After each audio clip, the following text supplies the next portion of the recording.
This is Sister Zombie, a memoir by Anna Appleby. This podcast is performed by Angie Morency, written and produced by Harold Brody. For all information about music and sounds, including links to composers and tracks, go to sisterzombiessounds.info. When we last left our story, we were introduced to 16-year-old Anna Appleby, who revealed that she had an extreme physical deformity, the specifics of which are as yet unknown. She also told us of her identical twin sister Chloe, who may be a future source of conflict.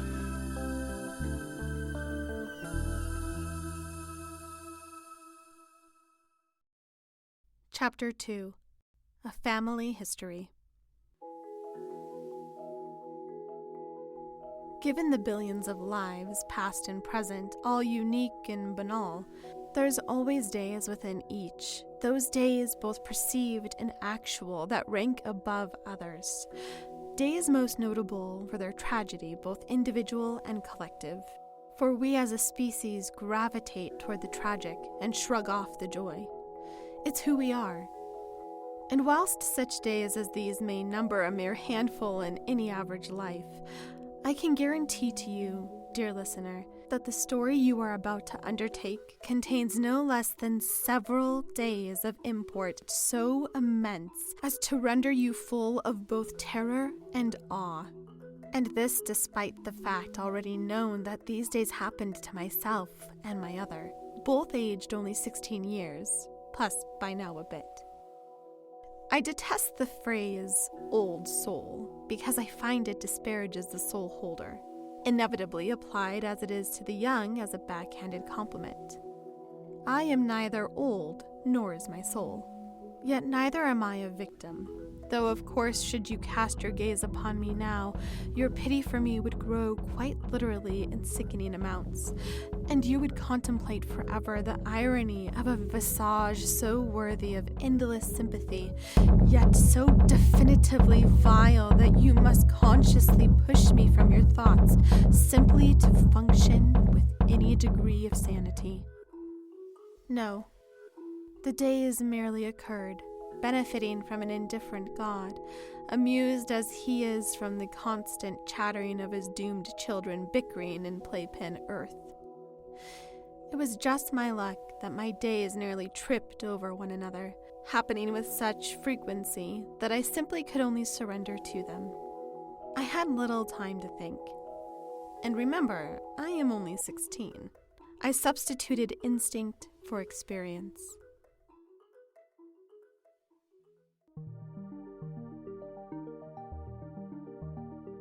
I shall tell of this day of days shortly, but I do not wish to belittle the 16 years leading up to it.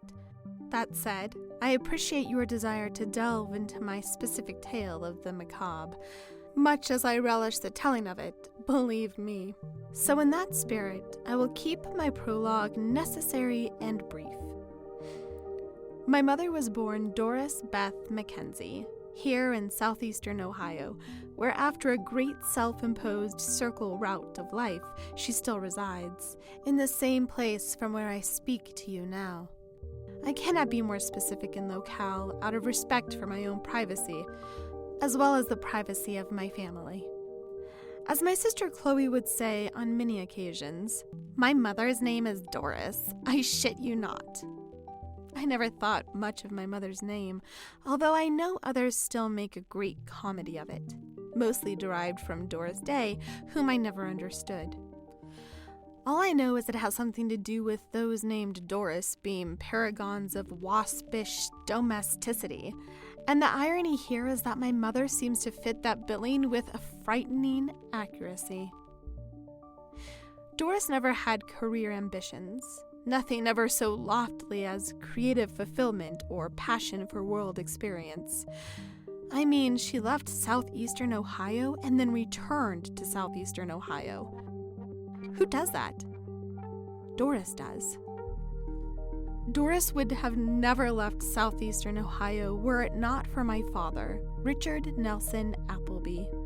Richard, never Dick, Even my mother would never call him that, though she would have every right to. Richard actually attended the same high school as Doris, the same class even, but they hardly knew each other while there. Richard was smart, came from wealth, had only average popularity, but decent enough waspy looks to date regularly.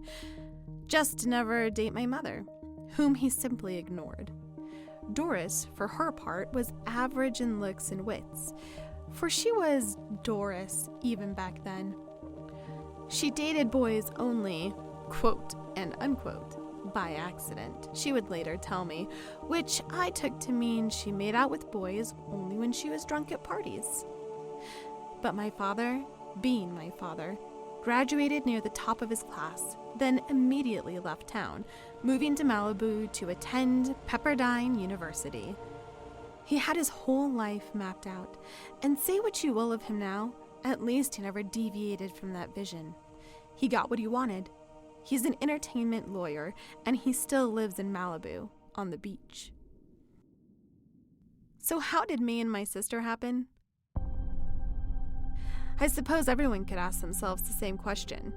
It's a goddamn miracle that any of us exist at all.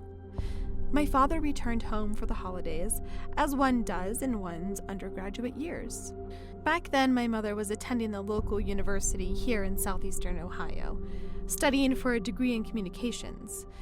To this day, I have no idea what that degree actually does, and my mother can't communicate anyway, so what the fuck? My father went with some old buddies of his to a party, where I guess my mother had a few drinks in her, and, dear Lord, I won't speak any more on that. Suffice to say, Miss WTF Communications major swooned over local boy made good Mr. Malibu pre-entertainment law, and I suppose that was good enough for my father at the time. He swept her up and packed her off to California, where she abandoned her studies mid-degree to adopt a full-time profession of dutifully adoring Richard. I guess you could say that my mother was at her peak of man-drawing ability, in both looks and temperament, and I can only assume that my father liked the attention. Also, having a young wife freed him from the SoCal distractions, other women, and parties. Back then, I'm sure he only really cared about his career. Women and parties would come later, once he matriculated, and then, of course, of a much higher standard than he could have pulled as just another homely college student. Ugh, I can't analyze this any further. I feel I've gone too far already. I'm sure my story here is accurate, but speaking of my parents so is starting to make me queasy. The only germane data concerns myself and Chloe. We were born, and I'm unsure and not desirous to know if we were intentional or wanted or not. How does that matter? I'm also unsure as to whether my father's unholy reaction to the event was based upon a man's stereotypical apprehensions to childbirth, or upon the discovery of twins, or upon some change in my mother, or I cannot delve. From the beginning of our time, Chloe and myself were too preoccupied with our own shared dilemmas to care a whit about our parents' gesticulations. I've already alluded to the embryonic folie à deux that occurred when we first gazed upon each other for the first time. This is the gaze that locked us together eternally. It is there, a given, a force as real as gravity. But this may be where my own understanding of the science ends. For now it branches off into some unknown calculus, as locked together the young Anna and Chloe push and pull their way from infancy through childhood and into the adolescence we both experience today. It's easy to say that perhaps we are two halves of one whole, that 1/2 + 1/2 = 1. But this mathematic is errant. It's more like 1 + 1 = 1, an equation at odds with the very laws of nature. We are forever doomed to be an aberration, an affront to nature's anarchic decency. and as such I believe we behaved as such, growing up. I guess upon reflection I can pity my parents for putting up with such a thing, yet in time they hardened and rationalized and coped, morphing into the irrelevancy that I favor so. You know the twins thing? You can read the other's thoughts, finish each other's sentences, sense when the other is in danger, or conversely, ecstasy. From childhood, I knew that when my sister crashed on her bike, I would sit up, pull my nose from my book, and feel a sting deep in my heart that I would feel again and again intimately. The other was in pain. At the age of 6, I would question my sister about it and ask her if she felt the same thing too. Yes, she would reply. Now fuck off. I think fuck was Chloe's first word. So early thus was set the pattern of our relationship. I was fascinated. She was annoyed. I wanted to pull, to discover more about this other me that sat before me every day. Chloe wanted to push, horrified at what she saw, this constant reflection of herself. I guess it's fair to say that I established myself very early on as a sort of moral compass for the two of us, and I can hardly blame Chloe for running from me. I mean, who wants to be confronted at every waking moment with such a partial and intimate magistrate, even if my intentions were, to me, benign? So, even from an early age, I was the accepting, while Chloe denied me to the fullest. Yet this friction between us never bothered me, a fact which surely annoyed Chloe even more, as she tried in her sisterly ways to get me to follow her examples of repulsion, to get me to hate. My love for her never wavered, never through the emotional and physical abuse she hurled my way. The name-calling, the insults, the punches, shoves, and slaps, which I must say for my art, I reciprocated in kind. And of course abusing me became Chloe's own form of self-abuse. Rile against me, and I would reflect it right back at her, with no consequence whatsoever, with no gesture except love, albeit amidst scattered blows. But mine was tough love and only love. There was no hate in my early youth, of that I was sure. I was a simple reactionary vessel, no more, no less. How confusing this must have been for 6-year-old California Chloe. In my own perverse way, I was amplifying even more Chloe's own tendency toward her demons, and this is what Chloe came to know, came to experience every day. How could Chloe compete with me, the one she perceived as weak and beneath her?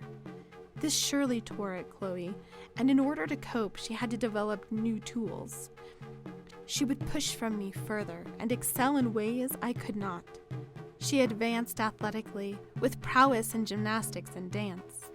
She vowed early on to appear externally as differently to me as she could, wearing different makeup, sporting different hairstyles.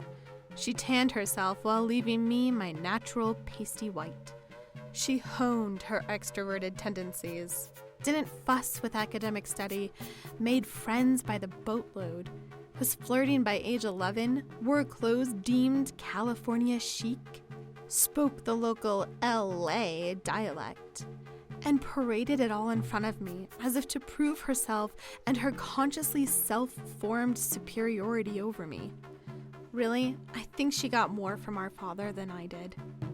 So of course it infuriated her when none of her superfluous trappings seemed to bother me in the slightest. My gaze always told her, we're alike, you and me. We always were and we always will be. Nothing pissed her off more than this, that no matter how hard she tried, she could never escape me. She saw in me utter failure, a version of herself as everything she despised. I was a moral compass, all right. For Chloe, I was about face 180 degrees. I myself never put such purposeful and arranged thought into my persona ever. I was content to simply fall into being, for I didn't have the energy to invent myself in such a sentient way. I had a tendency toward an interior life, so I followed it. I read. I forsook the usual entertainments of people my own age, the toys and dolls, and later the modern electronic media. Now I understand that we live in a time where all people must be labeled, branded, that I indeed must have developed into some sort of weird, nerdy, wallflowered introvert, or, heaven forbid, some permutation of a new age goth, given my growing tendency toward the emotionally spiritual. But trust me, this is not how I see myself at all, now or then, for I never really did try to see myself to begin with. The only person I ever peered into was inevitable. Chloe, my one and true self-other. No matter what our surface differences, we are and always will be the same. It feels like it has taken a lifetime already for us to achieve a mutual recognition of this awareness. But here we are, myself in my current state of extreme physical deformity, and Chloe transformed into the shimmering flower that always bloomed within. I have again jumped ahead. Let me finish this prehistory to say that the California family unit survived, only just, into our 16th year. It was then that our father Richard, having seemingly achieved his career goals, representing C-list has-beens in search of settlements, turned his energies toward realizing the social status he secretly craved all those years, which is to say he partied and slept around a lot. He divorced my mother swiftly and without ceremony, mostly because my mother got her own ample settlement out of him. Richard didn't care. Doris and the kids were moving home to southeastern Ohio.